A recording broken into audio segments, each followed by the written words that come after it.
அறுக்க வரும் வழி வளமாக அறிவு அறிந்து அன்பு வழி அருளும் குருவே அடிபணிக்கின்றேன். குரு வாழ்க, குருவே துணை.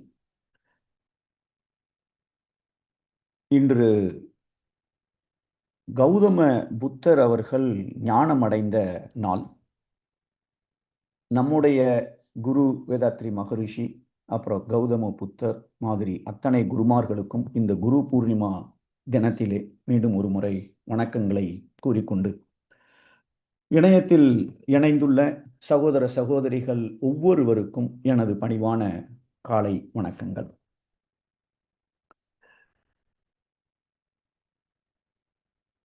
உங்களிடம் உள்ளதை ரசித்துக் கொண்டே வாழுங்கள். அதுவே வளமான வாழ்க்கைக்கான ரகசியம். வாழ்க்கை என்பது நீ மரணிக்கும் வரை அல்ல, நீ மற்றவர்களின் மனதில் வாழும் வரை. வாழ்க்கை என்பது ஒரு கலை. அதை விவேகத்துடன் பயன்படுத்தினால் வாழ்க்கை வளமாக அமைந்துவிடும். உன் மனம் ஒன்றே உன்னை வீழ்த்தக்கூடிய ஒரே ஆயுதம். அந்த மனம் தெளிவாக இருக்கும் வரையில் நீ ஒருவராலும் வீழ்த்தப்படுவது இல்லை. இப்படி வாழ்க்கையை பற்றிய பல ரகசியங்களை, உண்மைகளை பல அறிஞர்கள் கூறியிருக்கிறார்கள். ஒரு அழகான, அற்புதமான, நிறைவான, அதாவது நினைத்ததை சாதிக்கிறோம், நடப்பதை நினைக்கிறோம், இது அத்தனையும் இணைந்த ஒரு வளமான வாழ்க்கை என்பது தானாக அமையாது. நாம் தான் உருவாக்கி கொள்ள வேண்டும். அப்படிப்பட்ட ஒரு வளமான வாழ்க்கையை உருவாக்க வேண்டும் என்றால் நமக்கு ஒரு வழிகாட்டி இருக்கிறார், அல்லது ஒரு வழிகாட்டக்கூடிய ஒரு வாய்ப்பு எனக்கு இருக்கிறது என்றால் ரொம்ப வேகமாக அந்த வாழ்க்கை என்னை வளமான ஒரு வாழ்க்கையை அது கொடுத்து விடும். அதைத்தான் நாம் இன்னைக்கு சிந்தனை தலைப்பாக எடுத்திருக்கிறோம். நம்மை வளமாக்கும் வழிகாட்டி எது அல்லது யார்? இதுதான் நம்ம தலைப்பு. என்னென்ன சிந்திக்க இருக்கிறோம். முதல்ல நமக்கு வழிகாட்டி என்பது தேவையா? ஃபர்ஸ்ட். ரெண்டாவது, தேவை அப்படின்னு நம்ம முடிவு பண்ணிட்டோம் அப்படின்னா அந்த வழிகாட்டி என்பவர் அல்லது அந்த வழிகாட்டக்கூடிய அந்த இது எப்படி இருக்க வேண்டும், என்னென்ன தகுதிகள் அந்த வழிகாட்டிக்கு இருக்க வேண்டும். ரெண்டாவது. 3, அந்த தகுதிகளோட ஒரு வழிகாட்டி எனக்கு கிடைத்து விட்டால் அந்த வழிகாட்டி என் கூடயே இருந்து என்னை வழிகாட்டுகிற அளவுக்கான தகுதியை நான் பெற்றிருக்கேனா? அது 3வது விஷயம். 4வது, நம்மை வளமாக்கக்கூடிய ஒரு வாழ்க்கையை நான் உருவாக்க வேண்டும் என்றால் டாப் 3 முக்கியமானது என்ன தேவை? அந்த தேவையை நிறைவேற்றுவதற்கு இந்த வழிகாட்டி எனக்கு உதவி செய்ய முடியுமா, முடியாதா, செய்கிறாரா இல்லையா, அதை நான் எப்படி அனலைஸ் பண்ணுவது, தெரிந்து கொள்வது. அதுக்கப்புறம் எது எது வழிகாட்டியாக இருக்கக்கூடிய தகுதியை பெற்றிருக்கிறது, அல்லது யார் யார்? இந்த கேள்விக்கு உங்கள்கிட்ட பதில் கேட்க போறேன். அதற்கப்புறம் நீங்க கொடுக்கிற பதில்ல ஒரு 4 ஷார்ட் லிஸ்ட் பண்ணிட்டு அந்த 4 1 by 1 ஒரு எலிமினேஷன் ரவுண்டு, இல்லை அந்த 4ஐயும் ஒவ்வொன்றா சிந்திக்க போறோம். ஃபைனலாக அந்த 4 3 ஆக்கி 3 2 ஆக்கி ஒரு 1ல் வந்து நிற்க போகிறோம். ஆனால் அந்த 4ஐயுமே நம்ம பயன்படுத்தவும் முடியும், பயன்படுத்தணும். அப்போ தான் வேகமாக அந்த நம்மை வளமாக்கக்கூடிய ஒரு வாழ்க்கையை நாம் உருவாக்கி கொள்ள முடியும். அத்தனையும் இன்னும் ஒரு நாளில் சிந்திக்க முடியாது. இது வந்து இன்னைக்கு பகுதி 1. 2வது பகுதி வரக்கூடிய வெள்ளிக்கிழமையில நம்ம அதை சிந்திக்க இருக்கிறோம். முதல்ல இன்னைக்கு ஃபர்ஸ்ட் பாயிண்ட், எனக்கு வழிகாட்டி தேவையா? ஏன் தேவை? ஒரு ஆடு 1000 வருடத்துக்கு முன்னாடி எப்படி வாழ்ந்ததோ அதே போல் தான் இன்றும் வாழ்ந்து கொண்டிருக்கிறது. ஆனால் மனிதனுக்கு மட்டுமே எனக்கு என்ன வேணும் என்பதை தேர்ந்தெடுக்கக்கூடிய ஒரு திறமை நமக்கு கொடுக்கப்பட்டிருக்கிறது. பூரி வேணுமா, சப்பாத்தி வேணுமா, இட்லி வேணுமா? அப்போ நான் எதை தேர்ந்தெடுக்கிறேனோ அதற்குண்டான விளைவு எனக்கு வந்து விடுகிறது. அப்போ அந்த சாய்ஸ், தேர்ந்தெடுக்கக்கூடிய உரிமை எனக்கு கொடுக்கப்பட்டு இருக்கிறதுனால் நான் சரியாக தேர்ந்தெடுக்கவில்லை என்றால் வளமான வாழ்க்கை என்பது எனக்கு கனவுல தான் இருக்குமே ஒழிய நிஜ வாழ்க்கையில் அது எனக்கு கிடைக்காது. அப்போ இதை நானே தப்பு செய்து கண்டுபிடித்து அதற்கப்புறம் என்னை திருத்திக் கொண்டு நான் வளமான வாழ்க்கையை எப்படி உருவாக்கணும்னு நானே ஒரு பாதையை உருவாக்க நினைத்தால் இந்த ஜென்மத்தில் அது முடியுமா? மகரிஷி அவர்கள் ஒரு கவிதை எழுதியிருப்பாங்க. நின்றேன், நடந்தேன், தேடினேன், பல ஊர்கள் போனேன். எதுக்கு? இந்த இறை உணர்வு பெற வேண்டும் என்ற ஒரு பிறப்பின் நோக்கத்தை அடைவதற்காக ரொம்ப கஷ்டப்பட்டேன். ஃபைனலா நிறைவு பெற்றேன் இறைவா இன்று அப்படின்னு ஒரு 30/11/1991 நினைக்கிறேன், அன்னைக்கு ஒரு கவிதை எழுதியிருக்கிறார். அவரு தேடி நின்று அலைஞ்சு போய் கஷ்டப்பட்டு அனுபவித்த அந்த இறை உணர்வை நாமெல்லாம் கஷ்டப்படக்கூடாது என்பதற்காக ரொம்ப அற்புதமாக மகரிஷி அவர்கள் வாழ்க்கை கல்வியை நமக்கு கொடுத்திருக்கிறார்கள். அப்ப ஃபர்ஸ்ட் நமக்கு ஒரு வழிகாட்டி ஏன் தேவை என்றால், மற்றவங்கெல்லாம் கஷ்டப்பட்டு செய்ததை நான் ஈஸியா அந்த நோக்கத்தை என்னால் அடைய முடியும். இது இறை உணர்வுக்கு மட்டும் இல்லை, எதா இருந்தாலும் சரி, எனக்கு ஒரு ஒரு ஒரு நோக்கம் இருக்கிறது என்றால் அதற்கு என்ன டிவி வாங்கணும்னு ஒருத்தர் எனக்கு ஹெல்ப் பண்ணாருன்னா சூப்பரான அந்த டிவியை என்னால் வாங்கி கொள்ள முடியும். ஸோ அப்போ எனக்கு என்ன தேவையோ அதை அடைவது கொஞ்சம் சுலபமாகி விடுகிறது. இது முதல் விஷயம். ரெண்டாவது, ஏற்கனவே ஒருத்தர் இதை கஷ்டப்பட்டு இறை உணர்வை பெற்று நமக்கு சொல்லியிருக்காருன்னா முழு நம்பிக்கையோடு அவர் சொல்ற வழி காட்டக்கூடிய அந்த பயிற்சி முறைகளையும் விளக்கங்களையும் நாம் வாழ்க்கையில நம்மளால பின்பற்ற முடியும். அப்ப அது ப்ரூவன் மெத்தடா இருக்கிறதுனால முழு நம்பிக்கையோடு என் பயணத்தை ஒரு வளமான வாழ்க்கையை உருவாக்குற பாதையில அந்த வழிகாட்டி பின்னாடி என்னால போக முடியும். மூணாவது, ஒரு தெளிவு நமக்கு எப்பொழுதுமே இருக்கும். ஏன்னா யாரோ ஒருத்தர் இதெல்லாம் பண்ணியிருக்காங்க, செஞ்சிருக்கிறாங்க, அந்த கல்வியை அதை நமக்கு கொடுத்திருக்கிறார்கள். அப்ப தெளிவு என்பது நமக்கு எப்பொழுதும் இருக்கும். நானே கண்டுபிடிக்கணும்னா எவ்வளவு நாள் ஆகுமோ அதை விட வேகமாக நான் வாழ்க்கையில என்னுடைய பாதையை நான் உருவாக்கி கொள்ள முடியும், வளமான ஒரு வாழ்க்கையை அமைத்துக் கொள்ள முடியும். அடுத்த ஒரு காரணம், நாம் உற்சாகத்தோடு அத்தனை முயற்சிகளையும் எடுக்க முடியும். ஏன்னா எத்தனையோ பேர் எடுத்திருக்கிறாங்க, அந்த வழிகாட்டுதலை நாம் போய் கொண்டு இருக்கிறோம். ஸோ அவசியம் நமக்கு ஒரு வழிகாட்டி என்பது தேவை. இப்போ அடுத்த கேள்வி, ரெண்டாவது விஷயம், அந்த வழிகாட்டி எப்படிப்பட்டதாக இருக்க வேண்டும், அதனுடைய தகுதிகள் என்னென்ன அப்படிங்கிறத நம்ம யோசிப்போம். ஒரு பிந்தா நாள் நடந்தது. நைட்டு ஒரு 8:30 மணி இருக்கும். இங்கே நிறைய பேருக்கு தெரிஞ்சிருக்கும், என்னுடைய மனைவி பொண்ணு எல்லாம் ஊரில் இருக்காங்க, நானும் என் மாப்பிள்ளையும் இங்கே இருக்கிறாங்க. ஸோ ஒரு 8:30 மணிக்கு நான் கேட்குறேன் அவங்கள்ட்ட, நாளைக்கு அடை போட்டுடலாமா அப்படின்ட்டு. போட்டுடலாமாமா அப்படின்னாங்க. ஆனால் 8:30 மணிங்கிறது அங்கே ஊரில் 11 மணி நைட்டு, ஒய்ஃப் தூங்கியிருப்பாங்க, பொண்ணு தூங்கியிருப்பாங்க. அது என்ன பருப்பை எவ்வளவு ஊற வைக்கணும் நமக்கு தெரியாத. அப்போது உங்களுக்கு தெரியுமான்னு கேட்டேன். இது என்னமாமா கஷ்டம், ChatGPTயில் கேட்டால் எல்லாம் புட்டு புட்டு வச்சிட போகிறாங்க. ஓகே, நான் ChatGPTயில் போட்டாங்க, அற்புதமாக வந்துடுச்சு. 1 கப் ரைஸு, 1/4 கப் உளுந்தம்பருப்பு, 1/4 கப் துவரம்பருப்பு, 1/4 கப் கடலைப்பருப்பு, 2 ஸ்பூன் உளுந்தம்பருப்பு. மை காட், ஐ வாஸ் ஆச்சரியமாக இருந்துச்சு. சரி, இதையே சொல்லிட்டாங்களே, நம்ம இந்த கேள்வியை கேட்டுருமேன்னு நம்மை வளமாக்கும் வழிகாட்டி எது அப்படின்னு போட்டேன். இதை இன்னொரு விதமாக போட்டு பார்த்தேன், வாழ்க்கையை வளமாக்கக்கூடிய வழிகாட்டி எது அப்படின்னு ChatGPTயில் போட்டால் அது ஒரு 5 பாயிண்ட்ஸு கொடுத்தது. முதல்ல குறிக்கோள் தெளிவாக இருக்க வேண்டும், டிசிப்ளின் இருக்க வேண்டும், இப்படி ஒரு 5 பாயிண்ட் கொடுத்துட்டு, ஆரம்பத்திலையும் சரி முன்னாடியும் சரி, இது ஒரு வழிகாட்டிலாம் நம்ம வாழ்க்கைக்கு பத்தாது, பல வழிகாட்டிகள் இருக்க வேண்டும். ஆனாலும் உங்களுக்கு எந்த துறையில் வழிகாட்ட வேண்டும் என்று சொன்னால் நான் உங்களுக்கு ஒரு திட்டத்தை அமைத்து தருகிறேன். நிதித்துறையில் வேணுமா தரேன், இல்லை உறவுல ஒரு வழிகாட்டுதல் வேணுமா நான் தர்றேன் அப்படின்னு. அது கடைசியில் ஜெனரலாக நான் கொடுத்துருக்குது வெரி ஜெனரல். ஆனால் எந்த துறை என்று சொன்னால் அது சம்பந்தப்பட்ட வழிகாட்டுதல்களை நம்மால் ஒரு திட்டத்தையே உருவாக்கி கொடுக்க முடியும் என்று சொல்லுகிறது. இப்போ நான் அதை படித்து முடிச்சதுக்கு அப்புறம் யோசித்தேன், இந்த நாள் நைட்டு இந்த இந்த விவகாரங்கள் இங்கே இருக்குன்னா, நமக்கு வேதாத்திரியம் கொடுத்த வாழ்க்கை கல்வி என்பது மலை உச்சியில் இருக்குது, நம்ம கீழே உட்காந்துருக்குறோம். ஸோ இந்த மாதிரியான தேடுதல்களுக்கு இது அவ்வளோ பெருசாக பயன் கொடுக்க போகிறதில்லை. இப்போ நம்ம கேள்விக்கு வருவோம், அந்த வழிகாட்டி எப்படிப்பட்ட தகுதியாக இருக்க வேண்டும்? அதில் சொன்ன மாதிரி எந்த துறைன்னு சொல்லுங்க, அந்த துறைக்கு நான் ஒரு அது உலகியல் வாழ்க்கைக்கு ஓகே தான்.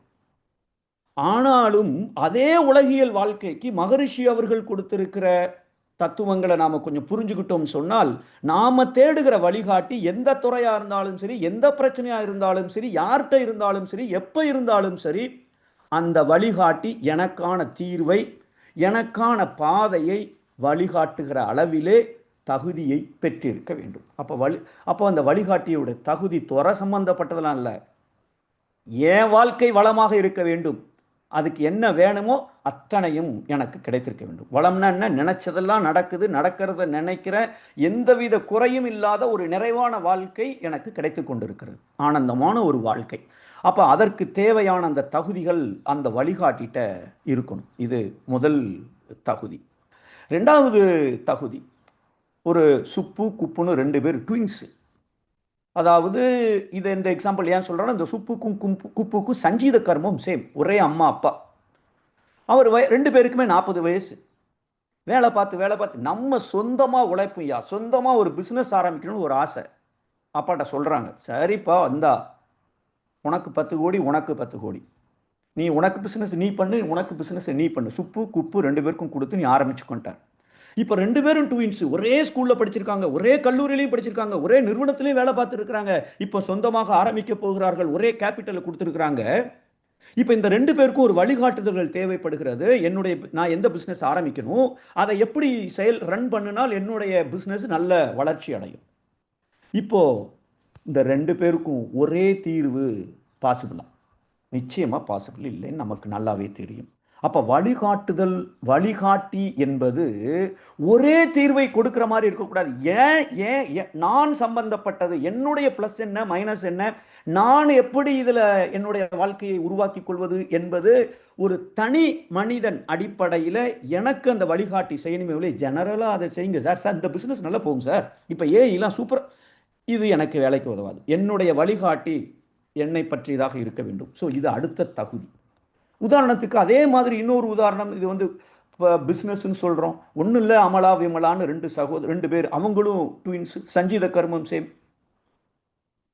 கல்யாணம் ஆயிடுச்சு. கல்யாணம் ஆகி 12வது வருஷம் 2 பேரும் ஒரு கம்ப்ளைண்ட்டோட வராங்க. 2 பேரும் ஒரே கம்ப்ளைண்ட்டை சொல்கிறாங்க. என்னன்னு, வீட்டுக்காரர் இப்போ 2.5 வருஷமா பயங்கரமாக போய் சொல்கிறார். இப்போ இந்த 2 பேருக்கும் ஒரு வழிகாட்டுதல் தேவைப்படுகிறது. இதிலிருந்து எப்படி வெளியிலே வர வேண்டும்? இப்போ ஜெனரலாக நம்மள்கிட்ட மனவளக்கலை ஆசிரியர்கிட்ட கேட்டால் என்ன சொல்லுது? அம்மா, கர்ம வினை, இந்த துன்பம் வருது, நீங்கள் வாழ்த்து பண்ணு, டெய்லி அவரை வாழ்த்துங்க. சரி சார், இப்போ வாழ்த்துறாங்க. 2 வருஷம் ஆச்சு. இந்த அமலாங்கிறவங்களுக்கு ப்ராப்ளம் சால்வ் ஆயிட்டு, இல்லை கொஞ்சம் இம்ப்ரூவ் ஆயிட்டு, விமலாங்கிறவங்களுக்கு ப்ராப்ளம் ஒஸ்ட் ஆகி போச்சு, ஆனால் வாழ்த்திட்டு இருக்காங்க. இது பாசிபிளா இல்லையான்னு கொஞ்சம் யோசித்து பார்த்தால் பாசிபிள். இப்ப நம்ம வழிகாட்டி ஜெனரலா அதை செய்யுங்க இதை செய்யுங்கன்னு இருக்கக்கூடாது. இப்ப அமலாங்கிற அவங்களுக்கு இந்த ப்ராப்ளம் ஒர்ஸ்ட் ஆயிட்டுன்னு சொன்னால் அந்த இடத்துல அவர்கள் என்ன ப்ராப்ளத்தில் இருக்கிறாங்க, வீட்டுக்காரர்கிட்ட என்ன மாதிரியான பதிவுகள் இருக்கிறது, இவங்க 2 பேருக்கு இடையில இந்த பிரச்சனையை தீர்க்கணும்னா அவர்கள் ஏதோ ஒன்று வாழ்த்துதலை தவிர ஏதோ ஒன்றை செய்தால் மட்டும் அவர்கள் அந்த பிரச்சனையிலிருந்து வெளிவர முடியும் என்றால், அந்த அமலாவோ கமலாவோ ஏதோ சொன்னல, அவங்களுக்கு இருக்கிற வழிகாட்டி உங்க பிரச்சனை இதுதான், அந்த அம்மாவுடைய பிரச்சனை இதுதான், ரெண்டும் சேம் கிடையாது என்று சொல்லுகிற அளவிலே என்னுடைய வழிகாட்டி இருந்தால் என் வாழ்க்கையை வளமாக்குவதற்கு அவர்களை நம்பி அவர்கள் பின்னாடி நான் போகலாம். அப்ப இது எல்லாமே வந்து அந்த வழிகாட்டியோட தகுதிகள் எப்படிப்பட்டதாக இருக்க வேண்டும் என்பதை நம்ம சொல்லிட்டோம். இப்போ அடுத்த கேள்வி, யாரு அல்லது எது எனக்கு வழிகாட்டியாக இருக்க முடியும்? 4வது விஷயம். இப்போ வளமான வாழ்க்கைன்னா என்னன்னு சொல்லிட்டோம். வழிகாட்டி எப்படி இருக்க வேண்டும் என்பதை சொல்லிவிட்டோம். அந்த வழிகாட்டி யாராக இருக்கலாம், எதுவாக இருக்கலாம். ஏன் வாழ்க்கைக்கு ஸ்பெசிஃபிக்கா இருக்கணுமே ஒழிய ஜெனரலா வாழ்த்த பண்ணுங்க, தவம் பண்ணுங்க, தற்சோதனை பண்ணுங்க, இது ஒத்து வராது. வெறும் ஆனாலும் வேகமா நான் முன்னேற முடியாது. நிச்சயமா வாழ்த்து கொடுத்தால் பலன் கிடைக்கலாம். ஆனாலும் உண்மையிலே அவங்க வீட்டில் என்ன ப்ராப்ளம்ங்கிறத கண்டுபிடித்து அவர்கள் சரி செய்தால் மட்டுமே சீக்கிரமா வர முடியும் என்றால், அப்படிப்பட்ட வழிகாட்டி எது என்பது கேள்வி. நீங்க சாட் பாக்ஸில் நீங்க எது வழிகாட்டியாக இருக்க முடியும் என்று நினைக்கிறீர்களோ நீங்க அதை சாட் பாக்ஸில் போடுங்க. ஒரு நிமிஷம் எடுத்துக்கொள்வோம். நீங்க போடுகிற பதிலை நான் நோட் பண்ண போறேன். அதற்கப்புறம் நம்ம வந்து அதை ஷார்ட் லிஸ்ட் பண்ணி ஒரு 4 எடுக்க போறோம். அதுல 2 இன்னைக்கு முடியுமான்னு பார்க்கலாம். ஓகேவா? வாழ்க வளமுடன். ப்ளீஸ், நம்மை வளமாக்கக்கூடிய வழிகாட்டி எது என்று நீங்கள் நினைக்கிறீர்கள்? யாருன்னு கேட்டா அவங்களுக்கு என் வாழ்க்கையை ஃபுல்லா தெரியணும்னு அவசியம் இல்லையே. சொல்றது சரியா இருக்கலாம், சரியாம இல்லாமலும் இருக்கலாம் இல்லையா? ஸோ எது வழிகாட்டி அல்லது யார் வழிகாட்டி அப்படிங்கிற கேள்விக்கு சாட் பாக்ஸில் நீங்கள் பதில் போட முடியுமா? வாழ்க வளமுடன். நட்பு, எக்ஸலன்ஸ். போட்டுக்கிட்டே இருங்க, உங்க பதிலப்புறம் போடுங்க.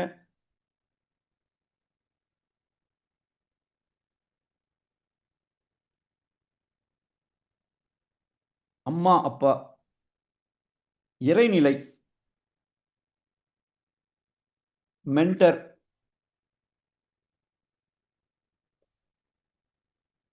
நட்பு, இறைநிலை, மென்டர், குரு. வேற நீங்க என்ன நினைக்கிறீங்களோ வாழ்க்கை துணையே. வாவ், வாழ்க்கை துணை, ஆன்மா, வாழ்த்துதல், நம் மனம். சூப்பர். அம்மா அப்பா,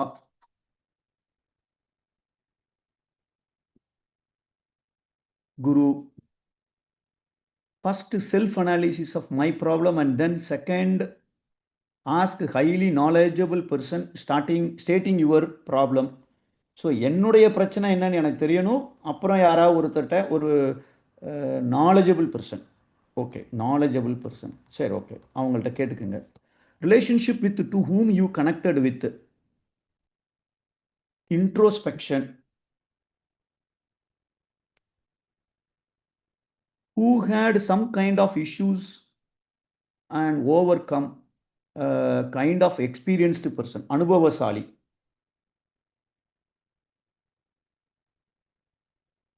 எனது மனம், உள்ளுணர்வு. Wow, very good.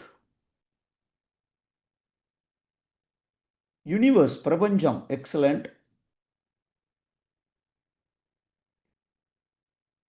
நம் உள்ளுணர்வு, ஓகே.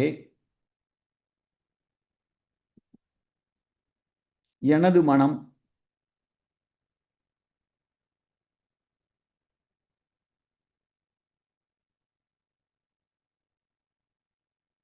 என்னுள் இருக்கும் இறைவன், என்னுள் இருக்கும் இறைவன், ஓகே.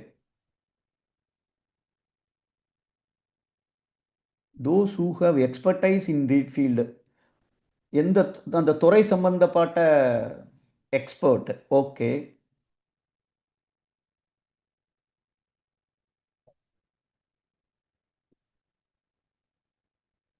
செமையா நிறைய நிறைய நிறைய ஆன்சர்ஸ் கொடுத்துருக்கீங்க, சூப்பர். யாருமே எதையுமே தப்பாலாம் சொல்லவே இல்லை. எல்லாமே வந்து அனைத்தும் நம்ம வாழ்க்கைக்கு தேவைப்படுகிற பொருந்தக்கூடிய வழிகாட்டி தான். இப்போ நம்ம முதல்ல சொன்ன ஒரு டிவி வாங்கினா கூட நம்ம சில பேர்கிட்ட கேட்கணும். அது அது வாங்கி அனுபவப்பட்டவங்கள்ட்ட கேட்டாங்கன்னா, இதை வாங்குங்க, அதை வாங்குங்க சார், இந்த கடையில் வாங்காதீங்க சார், அந்த கடையில் வாங்குங்க சார்.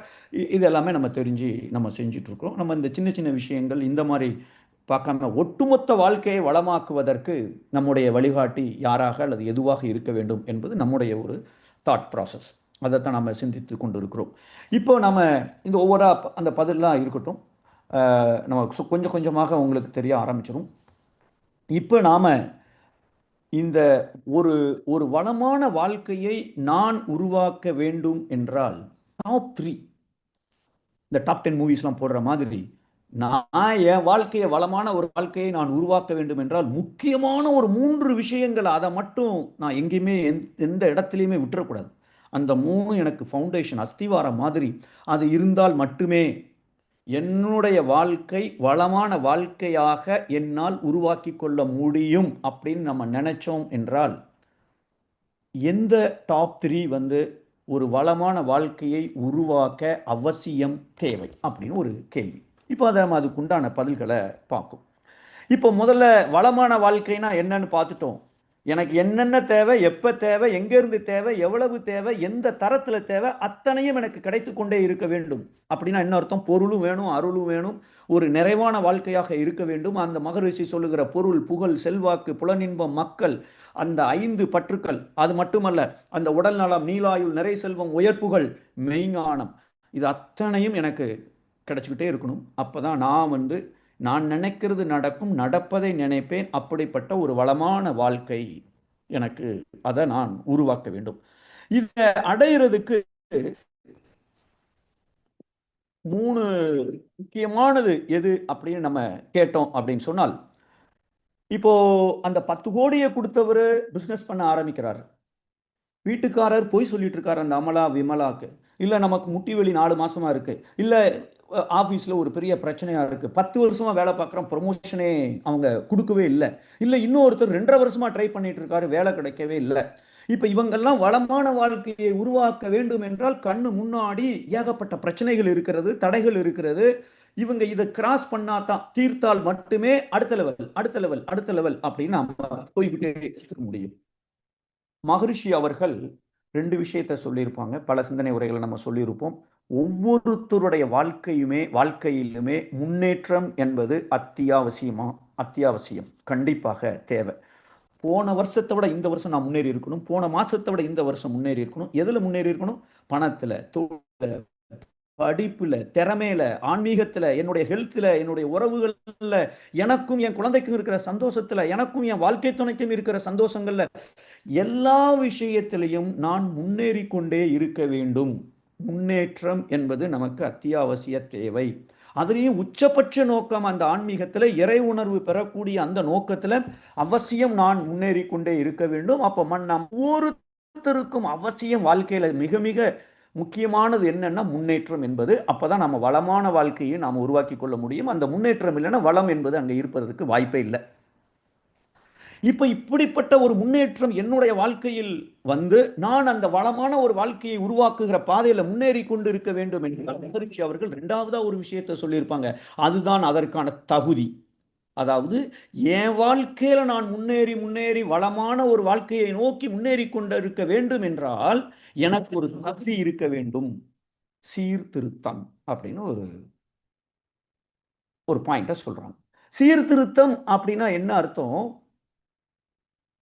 மாடா உழைக்கிறேன், 12 வருஷம் ஆச்சு இந்த நிறுவனத்துல, ஒரு பதவி உயர்வும் தரல, சம்பளத்தை கூட கூட்டல, லீவை கேட்டா கூட நினைச்ச நேரம் லீவை கொடுக்க மாட்டேங்கிறாங்க. இந்த நிறுவனம் டோட்டல் வேஸ்ட். அந்த நிறுவனத்தை நிர்வகிக்கிற அந்த சிஇஓ இல்ல ஜெனரல் மேனேஜர் அவர் அதை விட வேஸ்ட். ஒரு பயம் இங்க சரியில்லை அப்படின்னு ஒருத்தர் நினைக்கிறார் என்றால், ஏன்னா இப்ப அவருக்கு ஒரு தடை இருக்கு. சம்பளம் கூடல, பதவி இல்லை, அவர் வாழ்க்கையில முன்னேறுவதற்கு அங்க வாய்ப்பு ரொம்ப கம்மியா இருக்கு. ஸ்டக்கப் ஆகி நிற்கார், ஒரு குழியில விழுந்துட்டார், எந்திரிக்க முடியல. இப்போ அவர் என்ன நினைக்கிறார்? நிறுவனம் சரியில்லை, சிஇஓ சரியில்லை, மார்க்கெட்டே சரியில்லை, ஆப்பர்ச்சுனிட்டி இல்லை, இப்படியெல்லாம் நினைத்தால் அந்த முன்னேற்றம் என்பதுக்கான தகுதி, ஒரு வழிகாட்டி என்பது அவருக்கு கிடைக்கதில்லை. கிடைச்சாலும் சிக்கல் தான். ஏனென்றால் மகரிஷி அவர்கள் ஒரு கவிதையில் இப்படி கூறுகிறார்கள்: சீர்திருத்தம் உலகில் வர வேண்டும் என நினைப்போர், அதாவது கம்பெனி சரியில்லை, நிறுவனம் சரியில்லை, சிஇஓ ஜெனரல் மேனேஜர் சரியில்லை, வீட்டம்மா சரியில்லை, பக்கத்து வீட்டுக்காரன் சரியில்லை, கிளைமேட் சரியில்லை, சீர்திருத்தம் உலகில் வளர வேண்டும் என நினைப்போர் பிறர் மட்டும் இவருக்கு ஒப்ப வினையாற்றி உயிர் வாழ விரும்புகிறார். நான் நினைச்ச மாதிரியே மற்றவங்கலாம் இருக்கணும். மேனேஜர்னா இப்படி இருக்கணும், நிறுவனம்னா போனஸ் கொடுத்துக்கிட்டே இருக்கணும், ஒரு வருஷத்துக்கு 3 மாசம் கொடுத்துக்கிட்டே இருக்கணும். பிறர் மட்டும் இவருக்கு ஒப்ப வினையாற்றி உயிர் வாழ விரும்புகின்றார். அடுத்த லைன்ல, தான் திருந்த எண்ணுவோர் அரிது அரிது. நான் மாறணும்னு நினைக்கிறவங்க 1000ல் 1 இல்ல 100ல் 1 இல்ல 10,000ல் 1 எவ்வாறு உய்வோம் அப்படின்னு ஒரு கேள்வியை போட்டிருக்கார். இவங்க வாழ்க்கையில எங்க கூடி முன்னேறுவது, எப்படி ஒரு வளமான வாழ்க்கையை அமைத்துக் கொள்வது? அப்ப நான் ஒரு வளமான வாழ்க்கையை உருவாக்க வேண்டும் என்றால் எனக்கு வருகிற சிக்கலை பார்த்த உடனேயே நான் எதை மாற்ற வேண்டும்? குணத்துல, செயலிலன்னு நினைப்பவர்களுக்கு மட்டுமே ஒரு உருப்படியான முன்னேற்றம் என்பது சாத்தியமாகும். இல்லை என்றால் எவ்வாறு உய்வோம் அப்படின்னு ஒரு கேள்வி மார்க்க போட்டிருக்கார். அவங்கெல்லாம் என்ன நினைக்கிறாங்க? அவன் மாறணும், இவன் மாறணும், அது மாறணும், இது மாறணும், சிக்கல்பா அப்படின்னு இந்த கவிதையில நமக்கு புரிய வைத்திருக்கிறார். அப்போ இப்போ நமக்கு வளமான வாழ்க்கை நான் உருவாக்க வேண்டும் என்றால் டாப் 3ல எது எது எனக்கு இருந்தால் அந்த வளமான வாழ்க்கையை நான் உருவாக்க முடியும் என்று ஒரு கேள்வியை கேட்டோம்னா, அடிப்படை தகுதி, நான் என்னை மாற்றுவதற்கு தயாராக இருக்கிறேன் என்றால் மட்டுமே அடுத்த அந்த 3 விஷயம் நமக்கு ஹெல்ப்ஃபுல்லா இருக்க போகுது. இல்லாட்டி அந்த வழிகாட்டி என்பது நமக்கு பிரயோஜனம் படாது. இப்போ நம்ம அந்த வளமான வாழ்க்கையை உருவாக்க இந்த டாப் 3 அடிப்படை என்னன்னு பார்த்துட்டோம். நான் மாறணும், என் குணத்துல, என் செயல்ல. அப்பதான் எனக்கு முன்னேற்றம் என்பது பாசிபிள். இல்லாட்டி எவ்வாறு உய்வோம்? போராடிக்கிட்டே இருக்க வேண்டியதான். வாழ்க்கையில போராட்டங்கள் இருக்கலாம். ஆனா வாழ்க்கையே போராட்டமாக சில பேருக்கு இருக்கு என்றால் அவர்கள் தன்னை மாற்றுவதற்கு, சீர்திருத்தம் செய்வதற்கு தயங்குகிறார்கள் அல்லது தயாராக இல்லை அப்படின்னு அர்த்தம். இப்போ முதல் தேவை, என் வாழ்க்கையை வளமாக நான் விரும்பிய மாதிரி உருவாக்க வேண்டும் என்றால் முதல் தேவை என்னன்னா, இப்ப நான் நினைக்கிற அந்த வாழ்க்கையை, வளமான வாழ்க்கையை உருவாக்குவதற்கு நான் ஒரு அங்க எக்ஸ்பர்ட்டை கேட்டுக்கிறேன், அதை பண்றேன், இதை பண்றேன், அதெல்லாம் செய்யறேன்.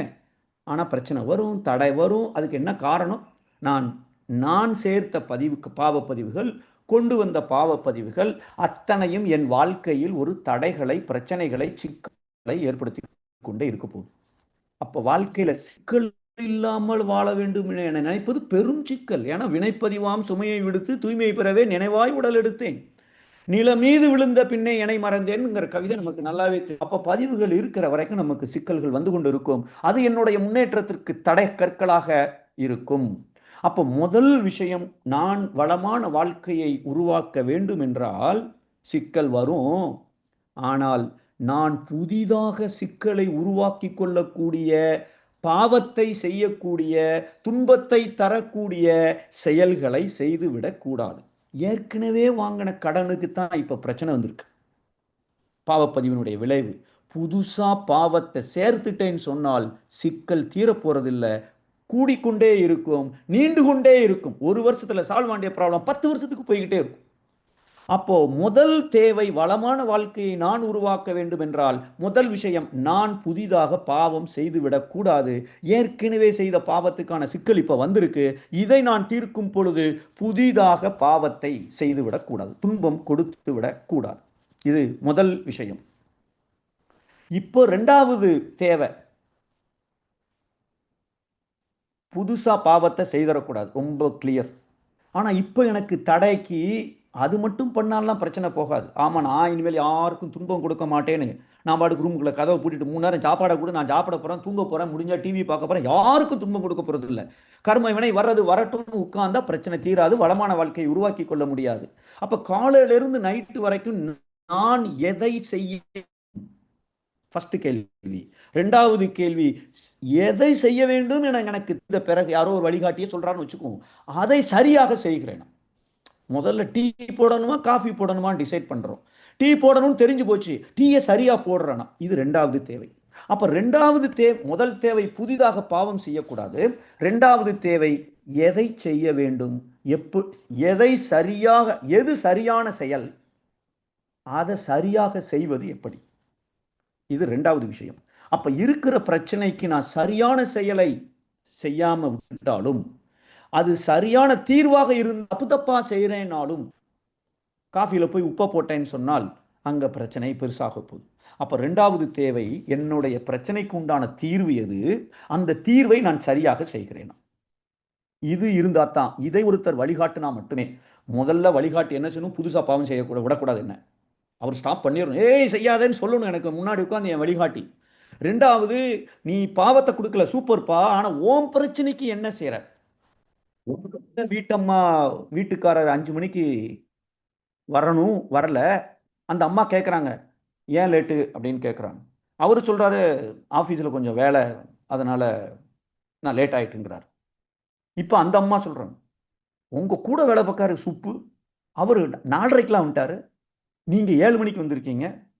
ஒன்று 2 காரணம் தாங்க இருக்க முடியும். ஒன்று, உங்களுக்கு திறமை பத்தலை, யூ ஆர் யூஸ்லெஸ் ஸ்டூபிட். நீங்கள் 2 மணி நேரம் செய்ய வேண்டிய வேலை 8 மணி நேரமாக செய்கிறீங்க, அதனால ஏகப்பட்ட வேலை இருக்கு. உங்கள் திறமையின்மை காரணமாக நீங்கள் அதிக நேரம் எடுத்துக்கொள்கிறீர்கள். ஏன்னா அந்த சுப்புங்கிறவர் வந்துட்டார, அவர் டெய்லி 4:30க்கு வந்துருந்தார. இல்லை, நீங்கள் பொய் சொல்றீங்க, வேற எதையோ செய்துட்டு ஆஃபீஸில் மீட்டிங்னு சொல்றீங்க அப்படின்னு இப்போ அந்த அம்மா பதிலுக்கு கேட்குறாங்கன்னா, இந்த பிரச்சனையை தீர்ப்பதற்கு சரியான முறை, சரியான செயல் எது என அவருக்கு தெரிஞ்சா மட்டும்தான், அதை சரியாக செய்தால் அவர் இந்த பிரச்சனையிலிருந்து வெளியில் வர முடியும். அந்த வளமான வாழ்க்கை உருவாக்குவதற்கு முன்னேற்றிக் கொண்டே இருக்க முடியும். அப்ப இந்த 2வது விஷயம், எது சரியான செயல், அதை சரியாக செய்கிறேனா அப்படிங்கிறது 2வது விஷயம். 3வது தேவை என்னன்னா, கொண்டு வந்த பாவம் நான் ஒரு மூட்டை கொண்டு வந்திருக்கேன், ஏதாவது வழி இருக்கா அந்த மூட்டையை குறைக்கிறதுக்கு? எல்லாமே நான் அனுபவிச்சு தான் தீர்க்கணும்னா பெரிய பிரச்சனை. அது எவ்வளவு இருக்குன்னு வேற எனக்கு தெரிய மாட்டேங்குது. கொண்டு வந்த பாவம், சேர்த்த பாவம் எனக்கு எவ்வளவுன்னு தெரியல. நல்ல வேளை கடவுள் தெரியாம வச்சிருக்காரு. தெரிஞ்சதுன்னா நம்ம ஒரு நிமிஷம் கூட நிம்மதியா தூங்க முடியாது. அப்ப ஆனா எவ்வளவு இருக்குன்னு எனக்கு தெரியாது. அப்ப தெரியாத போது அந்த லக்கேஜ குறைப்பதற்கு ஏதாவது வழி இருக்கா? அதையும் அந்த வழிகாட்டி எனக்கு சொல்லணும். அதை செய்ய வைக்கணும். அப்படி வச்சார்னா நான் அதை செய்தால் சீக்கிரமா வளமான வாழ்க்கையை என்னால் உருவாக்கி கொள்ள முடியும். இப்போ இந்த 3வது பாயிண்ட் இருக்க ரொம்ப சிம்பிள் தான்.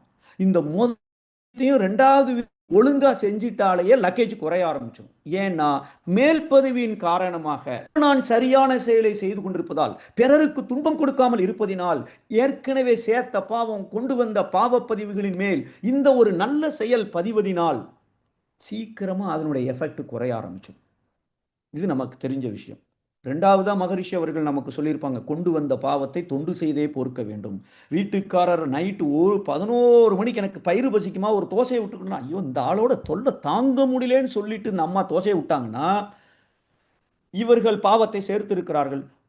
பசிக்குது புறம் வாங்குங்க நான் தோசை விட்டு தரேன், நீங்க கொஞ்சம் நான் 8 மணிக்கே கேட்டேன்ல, நீங்க சாப்பிட்டா நல்லா இருந்திருக்குமேன்னு இப்ப அந்த அம்மா அதை துன்பம் இல்லாமல் ஒரு கடவுள் எனக்கு கொடுத்த ஒரு புண்ணியத்தை சேர்ப்பதற்கான ஒரு வாய்ப்பு என நினைத்து கொண்டு தன்னுடைய கடமை அவர்கள் செய்தார்கள் என்றால் கொண்டு வந்த பாவப்பதிவோடைய வீரியம் குறைய ஆரம்பிக்கும். இதுதான் அந்த 3வது தேவை. இதையும் அந்த வழிகாட்டி எனக்கு காட்டணும். ஆக என்னுடைய வாழ்க்கையை வளமாக நான் ஆக்க வேண்டும் என்றால் 3 விஷயம் தேவை. 1, புதுசா பாவத்தை செய்திடக்கூடாது. 2, இப்ப நான் என்ன செய்ய வேண்டும், என் கடமை என்ன, சரியானதை செய்யணும். பிரச்சனையை தீர்க்கிற மாதிரி எது பிரச்சனையை தீர்க்குமோ அதை நான் முறையாக செய்யணும், கரெக்டா செய்யணும். டீ போடுறேன்னு சொல்லிட்டு உப்பு கொண்டு போட்டுட்டு இருக்க கூடாது. 3வது, பழைய கர்ம வினைகளை தூய்மைப்படுத்த வேண்டும், குறைக்க வேண்டும் என்றால் இப்ப நான் 3வது என்ன செய்யணும், இந்த 2 ஒழுங்கா பண்ணினாலேயே முக்காவாசி நல்லாயிரும். முடிஞ்சா உதவி செய்யணும். என்ன செய்தாலும் சரி என் வாழ்க்கையில யார் சம்பந்தப்பட்டு இருக்கிறாளோ அவளுக்கு முடிஞ்ச அளவு உதவி செஞ்சா இந்த 3வது பாயிண்ட் அம்சமா அட்டகாசமா ரொம்ப ஜாம ஸ்பீடுல நமக்கு நடந்து கொண்டிருக்கும். இந்த 3 தேவைகளும் எனக்கு அத்தியாவசியமாக என் வாழ்க்கையில நான் முன்னேற வேண்டும் என்றால் கண்டிப்பாக எனக்கு தேவை. இப்போ எந்த வழிகாட்டி இந்த 3ஐயும் அடிப்படையாக வைத்துக்கொண்டு என்னுடைய பிரச்சனைக்கு என்ன தீர்வு என்பதை எனக்கு வழிகாட்டி, முடிந்த அளவுக்கு நீ எப்படி உதவி செய்யலாம் என்பதையும் எனக்கு வழிகாட்டி, புதுசா பாவம் செய்யாததற்கும் எனக்கு வழிகாட்டக்கூடிய அந்த வழிகாட்டி யார்? இதுதான் இப்போ நம்ம முன்னாடி இருக்கிற கேள்வி. இப்போ இந்த யார் யாரு இந்த நம்மை வளமாக்கக்கூடிய வழிகாட்டி அப்படின்னு நிறைய விஷயங்கள் சொல்லியிருக்கீங்க. நட்பு, மென்டர்னா மென்டர்னாலே வழிகாட்டின்னு தான் அர்த்தம், ஒரு கைடு. அதையும் நான் இங்கிலீஷில் தான் சொல்லியிருக்கிறேன். ஓகே, குரு, வாழ்க்கை துணை, ஆன்மா, அம்மா, அப்பா, என் பிரச்சனையை பற்றி தெரிந்த ஒரு எக்ஸ்பர்ட்டு, தற்சோதனை செய்யணும், ஒரு அனுபவசாலியை காண்டாக்ட் பண்ணணும், துறை சம்பந்தப்பட்ட எக்ஸ்பர்ட்டு. இது எல்லாமே 24 மணி நேரமும் என் கூட இருக்க போகிறதில்ல. எப்படி எனக்கு நைட்டு 1 மணிக்கு என் வீட்டம்மாட்டே 11 மணிக்கு ஒரு சின்ன சண்டை வந்துடுச்சு. அந்த அம்மா சொல்றாங்க காலையில் என்ன செய்யறதுன்னு, என்ன செய்யணும்னு, என்ன செய்யறதுன்னு யோசிச்சுட்டு இருக்கேங்க அப்படின்னா, பரவாயில்லாம நான் தோசை மாவு வாங்கி தரேன், வாட்ஸ்அப்ல என்ன ஸ்டேட்டஸ் யோசிச்சுட்டு இருக்கேன், தோசை மாவா அப்படின்னு திட்ட ஆரம்பிக்க. இல்ல சொல்லியிருக்கீங்க, இது வாழ்க்கை கூடாது, எங்க போய் கேட்கறது, ஆன்மா நான் போய் எங்க ஆன்மாட்ட போய் இதை கேட்கறது கொஞ்சம் கஷ்டம். வேற அம்மா அப்பாட்ட இதெல்லாம் சொன்னா அவங்களுக்கு வேற வேலை இல்லை. இப்ப தற்சோதனை செய்தா எனக்கு இது ஆன்சர் கிடைக்குமா, ட்ரை பண்ணி தான் பார்க்கணும். அனுபவசாலி இதையும் இப்போ நான் காண்டாக்ட் பண்ண முடியாது. துறை சம்பந்த அவர் நல்ல கொரட்டை போட்டு தூங்கிட்டு இருப்பார். உங்களுக்கு தெரிந்த அந்த துறை சம்பந்தப்பட்ட ஒரு இதில் எதுவுமே எனக்கு எப்பொழுதும் வழிகாட்டக்கூடிய லிஸ்ட்லேயே வரல. இப்போ அடுத்தாப்புல இறைநிலை அப்படின்னு குமரேசன் சார் சொல்லியிருக்கிறார். எனக்குள் இருக்கும் இறைநிலைன்னு ஒருத்தர் சொல்லியிருக்கிறார். உள்ளுணர்வுன்னு ஒருத்தர் சொல்லியிருக்கிறார். இந்த இறைநிலை எனக்குள்ளேயும் இருக்கு, எல்லாத்துக்குள்ளேயும் இருக்கு, வாசகம் தான். இப்போ இந்த இறைநிலை கண்டிப்பா ஒரு வழிகாட்டியாக இருக்க முடியும் என்பதில் எந்த சந்தேகமும் இல்லை. ஸோ அதனால இந்த ஷார்ட் லிஸ்ட் கேண்டிடேட்ல அவரையும் வச்சுக்கும். இறைநிலை என்பது அந்த 4ல் 1ன்னு வச்சுக்கும். ஆனாலும் எனக்கு அதில் ஒரு கேள்வி இருக்கு. இறைநிலை வழிகாட்ட முடியும், அது எந்த சந்தேகமும் இல்லை, 100% இல்லை. அவரை விட பெஸ்டா நமக்கு வழிகாட்டக்கூடிய ஒரு ஒரு ஆள் இருக்குமா அப்படின்னு கேட்டால் சான்ஸே இல்லை. எத்தனை பேர் இறைநிலையிட்ட போய் ஐடியா கேட்க முடியும்? அந்த இறைநிலை சொல்றதான் உள்ளுணர்வுன்னு சொல்றோம். இப்ப என்கிட்ட உள்ளுணர்வு இருக்குன்னா அதன்படி சூப்பரா வாழ்ந்த நினைச்சதெல்லாம் நடக்க ஆரம்பிச்சிடும், சந்தேகமே இல்லை. ஆனா நம்ம 20 வருஷம் மெடிடேஷன் பண்ணனவங்களுக்கு உள்ளுணர்வு வருகிறதா, இறை உணர்வு வழிகாட்டி கொண்டு இருக்கிறதா, எத்தனை பேருக்கு அது கிடைச்சிருக்கு? நம்ம எல்லாம் போராடிக்கிட்டு இருக்கோம் அந்த பாதையில. மகரிஷிக்கு எஸ், அவர் உள்ளுணர்வு சொல்லும் இப்ப பண்ணணுமா வேண்டாமா. நாளைக்கு கான்ஃபரன்ஸ் வச்சிருக்கிறாங்க ஆழியாறுல, முந்தின நாள் எல்லாரும் போய் சொல்றாங்க சாமிஜி ஃபோர்காஸ்ட் பண்ணிட்டாங்க, மழை பின்னி பெடல் எடுக்க போகுது, எப்படி இந்த கான்ஃபரன்ஸ்ல இத்தனை பேர் வரப்போறாங்க ஆழியாறுல, என்ன ஒன்றும் ஆகாது, அதெல்லாம் நடக்கும். அவருக்கு கிளீனா நம்ம கான்ஃபரன்ஸ் நடக்கிற நேரத்தில் மழை நின்றுட்டு இப்ப இவர் நினைச்சது நடக்குது. இவர் நடப்பதை நினைச்சாரான்னு தெரியாது, நினைச்சது அங்க நடந்திருக்கு. அந்த அளவுக்கு எனக்கு தகுதி வந்து விட்டால் இறை உணர்வு சூப்பரா எனக்கு கைட் பண்ண போதும். இது நாளைக்கு அடுத்த வெள்ளிக்கிழமை டிஸ்கஸ் பண்ண வேண்டியது இப்பவே நான் சொல்லிட்டேன். ஓகே, இறைநிலைங்கிறது ஒரு கேண்டிடேட் வச்சுக்கோங்க. அப்ப இறைநிலை உணர்வு பெற்று விட்டால் அதை 100% நம்பலாம். அட்லீஸ்ட் ஒரு 50% எனக்கு உள்ளுணர்வு வழிகாட்டும் என்றாலும் அதை நம்ம ஃபாலோ பண்ணிக்கலாம். ஆனா தடுமாறிட்டு இருக்கோம். இப்பதான் வாட்ஸ்அப் ஸ்டேட்டஸ் வைக்கிறதுன்னு கேட்கும்போது ஒரு சின்ன ஆர்குமெண்ட் வர்ற நமக்கு நாம எந்த அளவுக்கு இறை உணர்வு உணர்ந்திருக்கோங்கிறது தெரிஞ்சு போயிடும் இல்லையா? இறை உணர்வு உணர நினைச்சது நடக்கும். நம்ம பாசிட்டிவ் எனர்ஜி ஸ்ப்ரெட் ஆச்சுன்னா நம்மளை பார்த்தாலே கோபப்பட தோணக்கூடாது, எரிச்சப்படணும்னு தோணக்கூடாது, மரியாதை கொடுக்கணும்னு தோணும், என்னங்க அப்படின்னு கேட்கணும், அதிகாரம் இருக்கக்கூடாது. அப்போ நாம எந்த அளவில் இருக்கோங்கிறது நம்மளை சுத்தி நடக்கிற சூழ்நிலை சொல்லும். பிரபஞ்சம் என்பது என்னுடைய காந்த கண்ணாடி, உள்ள என்ன இருக்குங்கிறத காமிக்கிற கண்ணாடி. அடுத்தப்பல மனம் என்று ஒரு சில பேர் எழுதியிருக்கீங்க, பிரபஞ்சம் அப்படின்னும் சொல்லியிருக்கிறீங்க, பிரபஞ்சம் அப்படின்னும் சொல்லியிருக்கீங்க. ஸோ இப்போ நான் என்ன பண்றேன், இவ்வளவு நேரம் எல்லாரும் எழுதுனதுல 2 எடுத்துக்கிறேன், ஆனா மொத்தம் 4, நானா 2 ஆட் பண்ணிக்கிறேன். ஒரு ஆச்சரியமான ஒரு விஷயம் நடந்திருக்கு. நிறைய பேர் இந்த பதில் எழுதுவாங்கன்னு நான் நினைச்சேன், ஆனா அந்த பதில் யாருமே எழுதலையே, அல்லது ஒருவேளை நான் மிஸ் பண்ணிட்டேனான்னு தெரியல. இப்போ அந்த 4 என்னது அப்படின்னு நான் சொல்லிடுறேன். ஃபர்ஸ்ட், நம்மை வழிகாட்டக்கூடிய அந்த வழிகாட்டி 1 மனசு, நிறைய பேருங்க. 2 அறிவு. 3ஆவதா நான் சூஸ் பண்ணியிருக்கிறது இன்ப துன்ப உணர்வுகள். 4ஆவது நிறைய பேர் எழுதியிருக்கிறீங்க இறைநிலை. ஷார்ட் லிஸ்டட் கேண்டிடேட் ஃபார் நம்மை வளமாக்கும் வழிகாட்டி இந்த 4ல் ஒருத்தராக தான் இருக்கணும். இந்த 4மே 24 ஹவர்ஸ் ஏண்ட் அவைலபிள். நான் வெளியில யாரையும் டிபெண்ட் ஆகல. என்னுடைய மனம், என்னுடைய அறிவு, என்னுடைய உணர்வுகள், எனக்குள் இருக்கிற இறைநிலை. இப்ப இந்த 4ல் ஏதோ ஒன்றை நான் பற்றி கொண்டால், அந்த கைடன்ஸ் படி என்னுடைய எண்ணம் சொல் செயலை காலையிலிருந்து நைட் வரைக்கும் அமைத்து கொண்டால் நான் வளமான ஒரு வாழ்க்கையை உருவாக்கி கொள்ள முடியும். இப்ப இதை நம்ம செய்யறதுக்கு மகரிஷி மாதிரி குரு நமக்கு தேவைப்படுகிறார். இந்த துறையில சம்பந்தப்பட்ட எக்ஸ்பர்ட் நமக்கு தேவைப்படுகிறார்கள். மனவளக்கலையில் இருக்க ஒரு பேராசிரியராக இருக்கலாம், அனுபவசாலியா இருக்கலாம், இந்த தத்துவத்தை புரிஞ்சு கொண்டு கைட் பண்றவராக இருக்கலாம். அவங்கெல்லாம் வந்து இதை செய்யறதுக்கு தான் அவங்க நமக்கு வழிகாட்டணுமே ஒழிய, எப்போ ப்ராப்ளம் வந்தாலும் நான் அவர்கிட்ட போற மாதிரி இருக்கேன்னு சொன்னால் அங்க ஏதோ ஒரு சின்ன குறை இருக்குன்னு அர்த்தம், ஒரு தகராறு இருக்குன்னு அர்த்தம் இல்லையா? நான் அங்கேயே டிபெண்ட் ஆகிருக்கிறேன் அப்படின்னா எனக்கு அப்ப நான் எத்தனை காலத்துக்கு அப்படியே இருக்கணும்? அப்போ மகரிஷி அப்படிப்பட்ட ஒரு கல்வியை நமக்கு கொடுக்கல. ஒரு ரகசியம் விடாம அத்தனையும் நமக்கு கொடுத்திருக்கிறார். அது கால விழாதேங்கிறார். ஏன் என்ன விட நீ மேல போலாங்கிறார். அப்போ எப்படிப்பட்ட ஒரு வழிகாட்டியை நாம் தேர்ந்தெடுத்து கொண்டு அந்த வழிகாட்டியை பின்பற்ற ஆரம்பிச்சிட்டோம் சொன்னால் கண்டிப்பாக நம்முடைய வாழ்க்கையை ஒரு வளமானதாக ஆனந்தமானதாக நம்மால் உருவாக்கி கொள்ள முடியும். சரி, இப்போ நம்ம ஒவ்வொன்றா போலாம். ஃபர்ஸ்ட் மனம். மணி 8:05. ஓகே, மனம் நமக்கே தெரியும், நிறைய தடவை இதை கேட்டிருக்கோம். திருநெல்வேலியிலேருந்து நான் ஒரு டாக்ஸி எடுத்து மதுரை போகணும்னு சொன்னால் உள்ளே ஏறணுன்னு என்னுடைய நோக்கம் மதுரை போக வேண்டியது. டாக்ஸியில் ஏறியிருக்கேன், டிரைவர்கிட்ட சொல்கிறேன் மதுரை போப்பான்னு சொல்கிறேன். இந்த உதாரணத்தில் நான் எங்கே போகணும்? மதுரை போகணும்னு சொல்கிறேன். அப்போ நான் என்பது எனக்குள்ளே இருக்கிற ஆன்மா. இந்த ஆன்மா இந்த டாக்ஸிங்கிற இந்த உடலை வாடகைக்கு எடுத்திருக்கிறது. அப்போ இந்த உடல் டாக்ஸி மாதிரி, அந்த டாக்ஸியோட டிரைவர் என்னுடைய மனசு மாதிரி.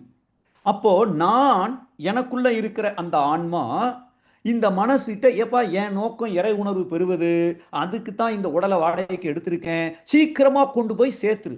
என்னன்னு? எல்லாம் இறைநிலை, அப்படிங்கிற ஒரு உணர்வை அடைவதற்கு நீ எனக்கு வழிகாட்டி அந்த இடத்துல கொண்டு போய் சேர்த்துரு. போற வழியில எனக்கு சாப்பாடு வேணும், தூங்குறதுக்கு ஒரு இடம் வேணும், வாஷ்ரூம் வேணும், முடிஞ்சா நான் எனக்கு நல்லா பிடிச்சிருக்குன்னா ஐஸ்கிரீம் வேணும், எனக்கு எல்லாம் வேணும். அதையும் எனக்கு நீ கொடுக்கணும். அதுதான் அந்த பொருள், புகழ், செல்வாக்கு, புலன் இன்பம், மக்கள், உடல் நலம், நீலாயுள், நிறை செல்வம், உயர் புகழ், இந்த மெய்ஞானம்ங்கிறது டெஸ்டினேஷன். அதை நோக்கிய பயணத்துல தான் நம்ம உட்கார்ந்துருக்கோம். வளமான வாழ்க்கை என்பது அந்த மெய்ஞானம் கிடைத்து விட்டால், இறை உணர்வு கிடைத்து விட்டால் நினைப்பது நடக்கும், நடப்பதை நினைப்போம், நிறைவான ஒரு வாழ்க்கை. இப்ப அந்த இடத்துல அந்த டாக்ஸி டிரைவர் நினைச்சார்னா எங்கேயா போய் மதுரைக்கு சேர்க்கறதுக்கு பதிலாக கன்னியாகுமரியிலையும் சேர்க்கலாம், அங்கேயும் சேர்த்துடலாம், டாக்ஸியை தாறுமாறா ஓட்டி டேமேஜும் பண்ணலாம். இவரை டென்ஷன் ஆக்கி உள்ள ஐயோ நம்ம ஏன்டா இந்த வண்டியில ஏறணும்னு நினைக்கிற அளவுக்கு அவரை ஹை பிபியில் அவரை எக்கிறவும் செய்யலாம். அப்ப மனம் என்பது நம்முடைய வாழ்க்கையில் ஒரு மிகப்பெரிய ஒரு பங்கு இருக்கிறது. அந்த மனம் எனக்கு சரியாக வழிகாட்டும் என்றால், அந்த டிரைவர் மட்டும் சூப்பர் டிரைவரா இருந்தால், இவர் உள்ள ஏறணும்னா மயங்கியே விழுந்தாலும் சரி, அதாவது என் அறிவு செயல்படாம நான் இருந்தாலும் சரி, எங்க போகணுன்னே எனக்கு தெரியலனாலும் சரி, அந்த டிரைவர் உடனே ஒரு ஹாஸ்பிட்டல் சேர்த்து, சார் இவர் எங்க போகணுன்னே தெரியல சார், இறந்து இதாயிட்டார், மயக்கமாயிட்டார் சார், சரி செய்யலாம். ஒருவேளை டாக்ஸியில ஒரு வீல் பஞ்சர் ஆயிட்டாலும் அவர் ஒரு மெக்கானிக் கிட்ட போய் டாக்ஸியை சரி செய்யலாம். அப்படி என்றால் எனக்கு ஹெல்த் ப்ராப்ளம் இருந்தால் என் மனம் அறிவு ப்ராப்ளத்தையும் முடியும். அந்த நோக்கம் என்ன, இறை உணர்வு பெற வேண்டும், அதை நோக்கி கரெக்டா டிரைவ் பண்ணியும் கொண்டு போக முடியும். அப்போ ஒரு வாழ்க்கைக்கு ஒரு முக்கியமான வழிகாட்டி என்பது ஒரு மனசு அப்படிங்கிற ஒரு புரிதலுக்கு வந்துடலாம். இது நமக்கு ஏற்கனவே தெரியும். அதனாலதான் மகரிஷி அவர்கள் இந்த மனம் நமக்கு வழிகாட்ட வேண்டும் என்பதற்காகத்தான் மனவள கலை என்ற ஒரு பெரிய மிகப்பெரிய ஒரு அற்புதமான ஒரு கலையை நமக்கு கொடுத்திருக்கிறார்கள். அதுக்கு தான் நமக்கு அத்தனை இந்த பயிற்சிகள்லாம் நமக்கு கொடுக்கப்பட்டிருக்கிறது. இப்போ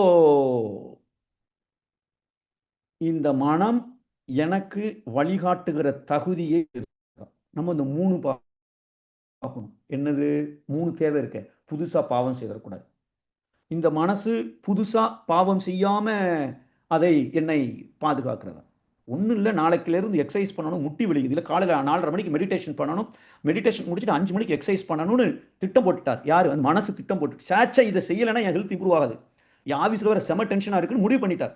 ஆனால் காலையில் 4:30 மணிக்கு அலாம் அடிச்சோன்னா அதே மனசு அதே வழிகாட்டி, நாளைக்கு பண்ணிக்கலாம் யா, இப்படி தூங்கு, டயர்டாக இருக்கு, காலங்காத்தால டீப்பாக தூங்குவியா, இப்போ உட்காந்துக்கிட்டு மெடிடேஷனா மண்ணாங்கட்டி அப்படின்னு அதை அலாமா ஆஃப் பண்ணிடுறார். டபுள் கேம் ஆடுது இந்த மனசு.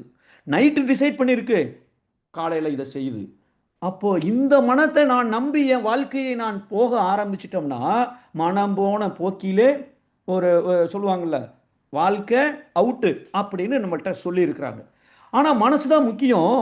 ஆனா அதை நான் இப்ப நம்பலாமா? எப்ப நம்பலாம்னா, நான் நல்ல முன்னேறின அப்புறம். இப்ப இந்த மனசு சொல்றது அது மட்டும் இல்ல, எனக்கு வில் பவர் இருந்து என்ன நாளை காலைல பண்ணலான்னு ஆஃப் பண்ணி வைக்க, நீ என்ன அலாம் அடிக்கிறது, நான் எந்திரிக்கிறேன்னு நினைச்சா 4 மணிக்கு எந்திரிப்பேன், அலாமே தேவையில்லை, அலாம் கிளாக்கே தேவையில்லாம என்னால் எந்திரிக்க முடியும். அப்படிப்பட்ட மனோசக்தி எனக்கு கிடைத்து விட்டது.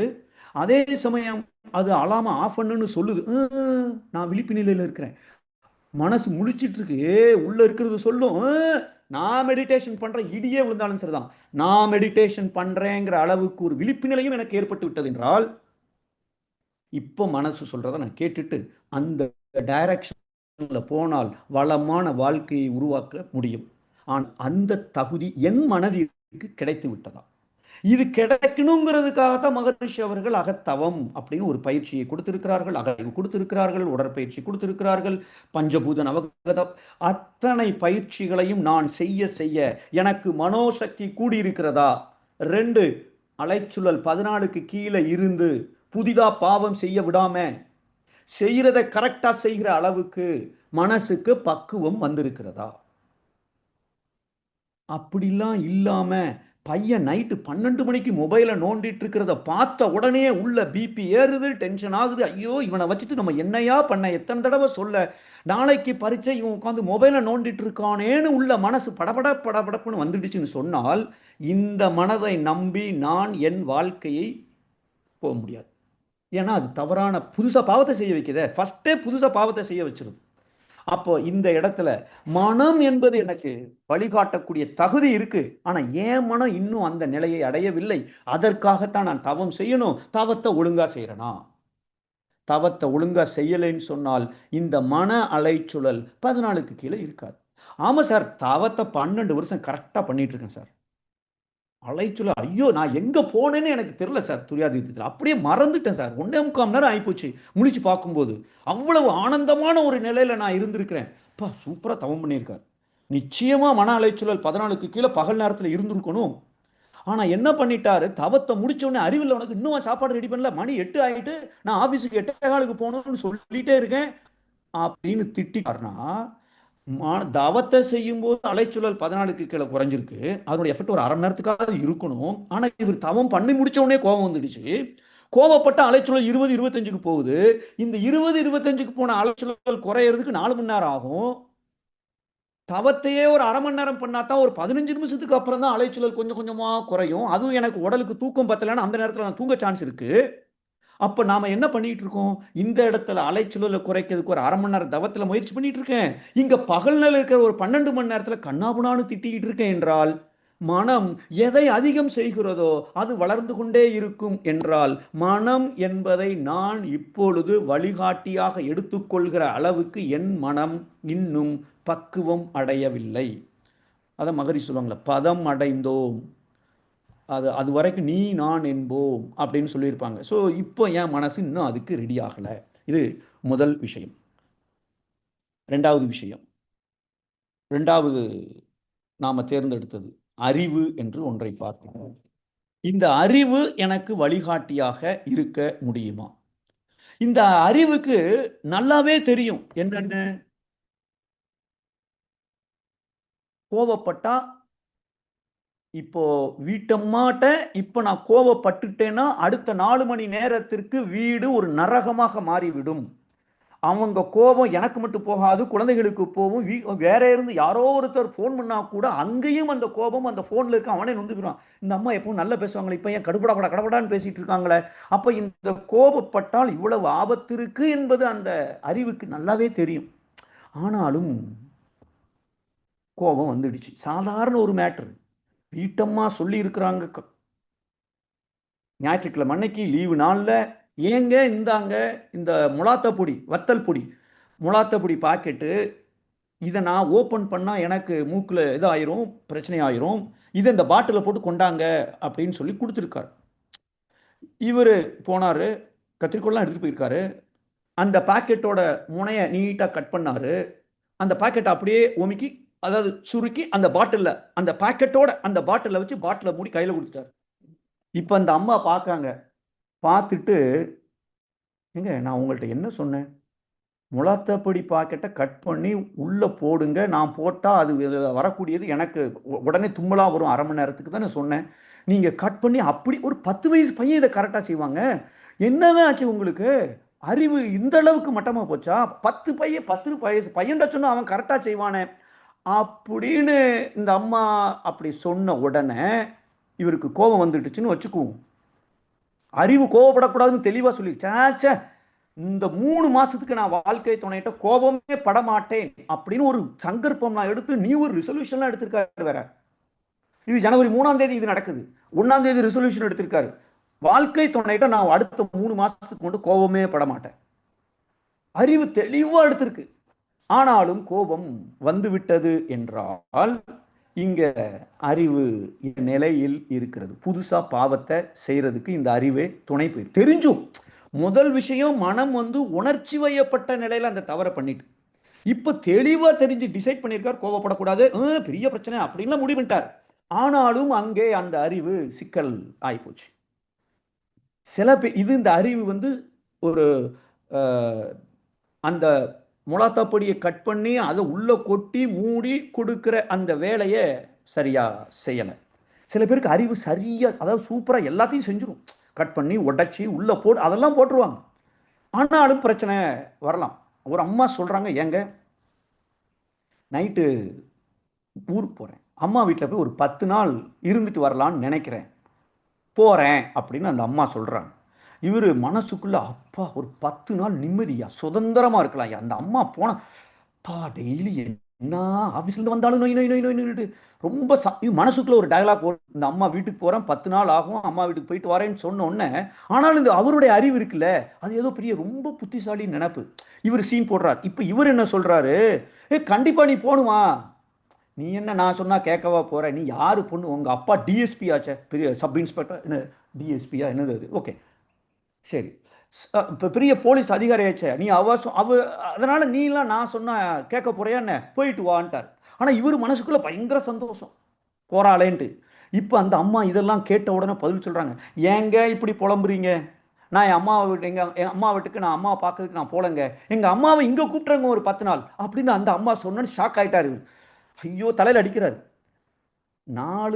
8 வருஷம் கல்லூரியில் படிச்சேன ஒரு பய இதை பத்தி சொல்லி தெரியல. கெப்பாசிட்டரை எப்படி கண்டுபிடிக்கணும், அது எப்ப சார்ஜ் ஆகும், இப்படிலாம் சொல்லி கொடுத்தானே, வாழ்க்கைக்கு தேவையானது ஒரு பய எனக்கு சொல்லி கொடுக்கலையே, நான் பிஹெச்டி படிச்சு என்ன பிரயோஜனம், என் அறிவை செருப்பால் அடிக்கணும்னு அவர் இப்ப நினைக்கிறார். சும்மா வாயை பொத்துட்டு ஓகேமேன்னு சொன்னா அந்த அம்மா அப்ப இருப்பாங்க, நான் பாட்டுக்கு ஒரு 10 நாளைக்கு நிம்மதியா இருந்திருக்கலாம். இப்போ இவருக்குள்ள அறிவு என்ன நடந்திருக்கு, அது தான் ஸ்மார்ட்னு நினைச்சுக்கிட்டு அது ஒரு செயலை செய்ய, அது மிகப்பெரிய அவருடைய எதிர்பார்ப்பு டோட்டலா கொலாப்ஸ் ஆகி போச்சு. இப்போ டபுள் ப்ராப்ளம் வேற. இப்போ அவங்க அம்மா அங்க வந்திருக்காங்கன்னா இவர் இன்னும் கொஞ்சம் எஃபர்ட் எல்லாம் எடுக்கணும், செலவு செய்ய வேண்டியது இருக்கலாம், ஏதோ ஒண்ணு.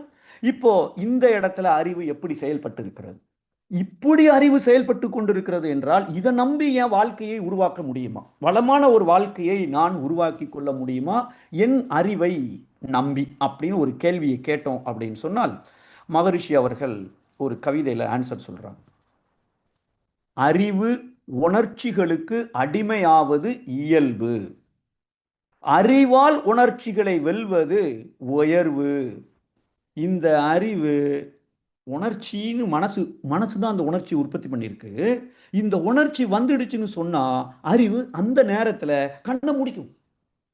அந்த அம்மா எப்படி உனக்கு மொளாத்தப்படியே போட சொல்லி என்ன சொன்ன, நீ உனக்கு இது கூட தெரியலையான்னு கேட்கிற தட்டுன உடனே அந்த உள்ள இருக்கிற அறிவு ஆஃப் ஆயிடும்.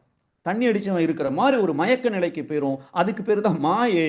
இப்போ இந்த அறிவு உணர்ச்சிகளுக்கு அடிமையானதுனால இதை எப்படி அட்டாக் பண்றதுன்னு தான் அந்த அறிவு யோசிக்குமே ஒழிய, ஏன் இது நடந்தது, புதுசா பாவத்தை செய்திடக்கூடாது, இப்போ சரியான செயலை செய்தால் இந்த பிரச்சனையும் திந்துரும், நாளைக்கும் வராது, 10 வருஷம் கழிச்சு இந்த பிரச்சனை வராது, கொண்டு வந்த பாவமும் குறைய ஆரம்பிச்சிருங்கிற அந்த ஒரு யோசனை, ஒரு விழிப்பு நிலை, அந்த ஒரு சிந்தனை.